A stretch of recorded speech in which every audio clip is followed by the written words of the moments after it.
Good day, people. Welcome to another vlog. We are working on the pillar series. We got part 1, aka the arch build, done and already uploaded. And this is going to be part 2, the making of the pillars themselves. I did want to cover one thing though before we get going on the arches. Everyone knows, seen the arch vlog, or part 1, that we had troubles with EL wire, and originally I wanted to put it on the letters, you know, so the letters lit up. That didn't work out. We had problems and stuff, and that's covered in that vlog. Since then, wife and I have been talking. I've been thinking. A lot of you that seen the vlog have given out some great ideas and stuff on ways to get that lettering to show up at night in the dark, because even with EL wire on, you really can't read the letters. And I'm thinking, with all the great ideas and stuff I've got, I think what I'm going to do is I'm going to go back to what I'm calling old school and LED lights themselves, not, you know, attaching a flood to shine up on it.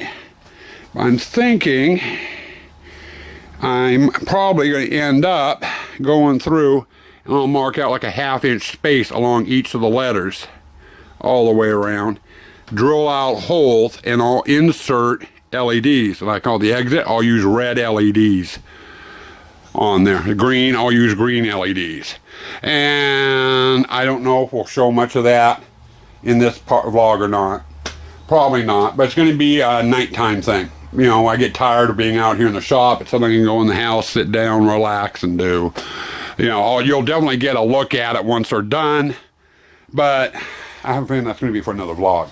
Right now, we're getting ready to start actually making the pillars, and I just got done going down to Home Depot and buying some of the supplies, not all the supplies, but some of the supplies to build the pillars.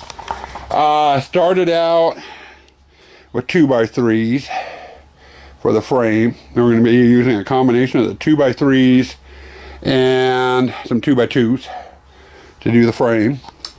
And then to skin them, we went and I bought some plywood, and I bought a little bit thicker sheet, which is going to be on our base, and then some 1-inch foam, big 4x8 sheets. So we've got a lot of steps to cover and everything. So I think it's time to get going. I think what we're going to start out with first is going to be the 2x3s and the 2x2s. I'm going to get my table out, get my chop saw out. We're going to get the 2x3s down there, cut to length, and then start getting the 2x2s cut to length. And we're going to start off this vlog with getting the frame going. We got all our cross pieces cut out that we're going to need for the columns. We got the columns cut to length. I've got them marked where I want my cross pieces, and I've also pre-drilled for all my screws so these don't split. Now I gotta clean up the table just a hair, and we can start assembling. Not too bad. I got all 4 columns put together, and I'm looking at them. I got them 7 foot high at the moment. I'm thinking once those arches go on, it's going to be over 10 foot tall. I'm seriously thinking about shortening the bottom part. And I'll sleep on that overnight, and if I do that, I'll do it tomorrow. I'm not doing it today, because it'd be a lot of work. But the overall, all in all, it's pretty much done. If you notice, I got from the bottom up to that bar, it's a larger gap than from that bar up to that one. From the bottom up to here, it's about 4 foot, and from here up to here is 3 foot. Did that intentionally.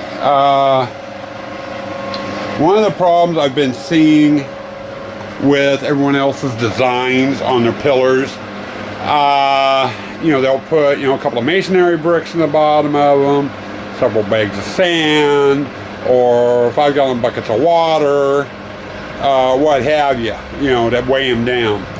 And sure enough, they blow over in the wind. I mean, these things are tall and they're big. They make good sails. So I want to try something different with them. What I want to do, or I'm planning on doing, of course it's going to have a plywood bottom on the bottom, and then I am going to line the inside of it from here all the way down with plywood and seal it. And then I can use that whole cavity for water. I'll be able to fill the whole thing up with water. So you'll have, probably 400 pounds, 300 pounds, 400 pounds worth of water. I'm thinking these things won't go anywhere. Of course, I'll have to get them in place, get them all put together, and get them lined up where I want before I put the water in. So once the water goes in, I won't be able to move them. The other thing too is with the way I constructed them. I should have done a 2x2 frame, you know, same as these crossbars here. I used 2x3s instead, just for the weight management on it. And between the weight on these, right now they weigh about 40 pounds a pop, just as they are now. By the time I get done doing the lining the inside of it here with plywood, and I'm gonna have to get in here tomorrow. I've got a nailing surface here for the plywood that goes on this side, but no nailing surface here, so I'm gonna have to add another 2x2 on the inside over here to give me a nailing surface.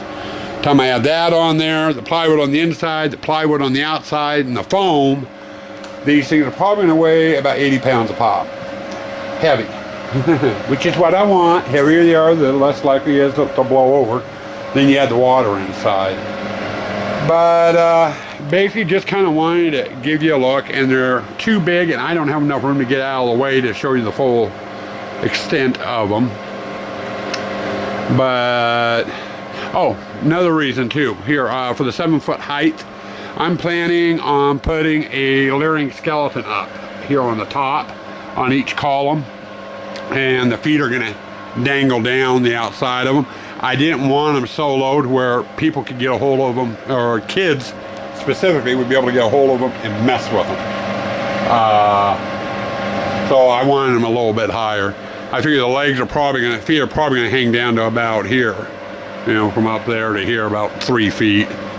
You know, depending on how I pose the legs and what have you. Two things. One, I went through yesterday when I started out, and I don't know if I showed it, I pre-drilled all the letters on the arches to accept LEDs. Plywood as usual, wanted to split, so I had the monster glue it and we got it clamped. I can get the clamps off, it's been sitting overnight, so it's all set up. Got a little bit more light sanding to do on the letters to clean them up, and then I can get them repainted, and then they'll be ready for LEDs once and when I get the LEDs done. So that's a side project. Main project is on the pillars. Been thinking about it overnight, had the wife come out and take a look this morning, and you know, I explained in the last clip, you know, I wanted them up fairly tall so the kids wouldn't be grabbing the layering skeletons that are going on top. But I'm looking at them. The columns are 7 foot. The arches from this point up to this point is roughly about 4 feet, almost 4 feet. So that would make these things 11 foot tall total. And that's a bit much. I think, you know, either way I'm going to do it, you know, even if I cut the columns down, those arches, the top of the arches are still going to be around 10 foot.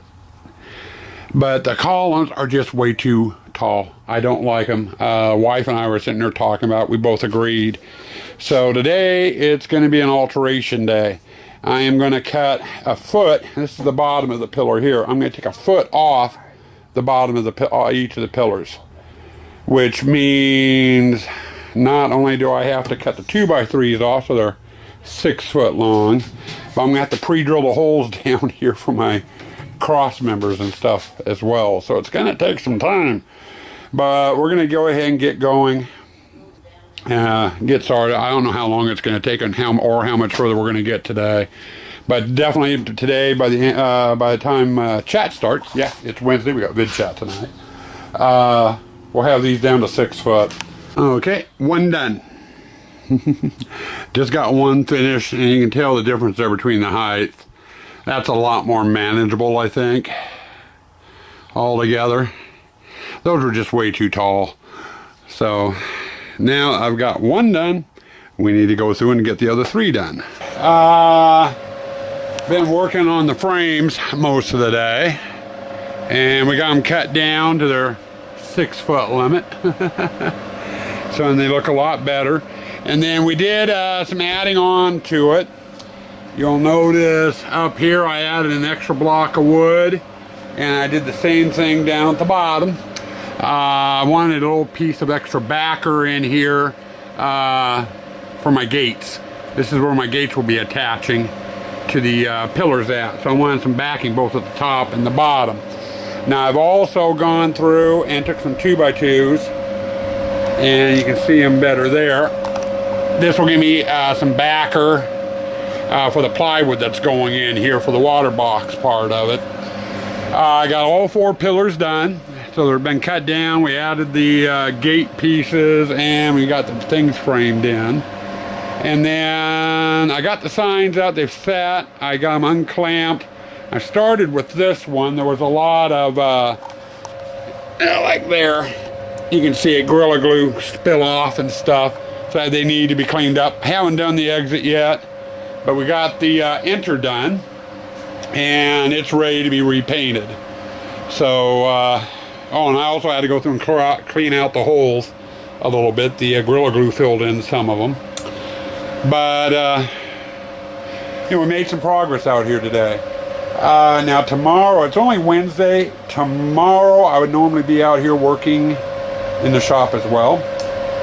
Not gonna be. Tomorrow's gonna be a play day. Me and someone else from the haunt community are gonna get together and head up to the mountains for a while. Not gonna say who.